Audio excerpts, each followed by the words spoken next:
আমরা দেখা যায় দোয়া করি, আল্লাহ তাআলা আমাদের দোয়া অনেক সময় কবুল করেন না। অনেকেই বিদেশ যেতে চায়, বিভিন্ন রাষ্ট্রে যেতে চায়, সরকারি চাকরির জন্য অ্যাপ্লাই করেছে, অনেকে পরীক্ষা দিবে, এই সকল কাজের জন্য দোয়া চায়, হুজুরদের কাছে দোয়া করা হয়, অনেক সময় দোয়া কবুল হয় না, মনের আশা আকাঙ্ক্ষা পূরণ হয় না।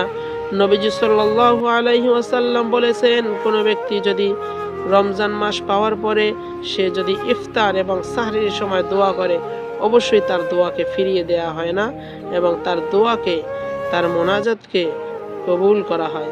এ কারণে আমরা অবশ্যই সাহরি এবং ইফতারের সময় আল্লাহ তাআলার দোয়া বা প্রার্থনা করব। এর মাধ্যমে কিন্তু আল্লাহ তাআলার প্রিয় ভাজন বান্দাদের আমরা অন্তর্ভুক্ত হয়ে যাব, পাশাপাশি আমরা কিন্তু নেককার হয়ে যাব, আমাদের দোয়াও কবুল হবে।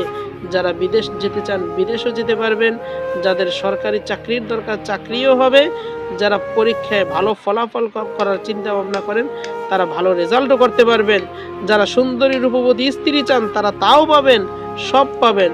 শর্তে একটা, রমজান পাইছেন, ইফতার এবং সাহারির সময় দোয়া করতে হবে।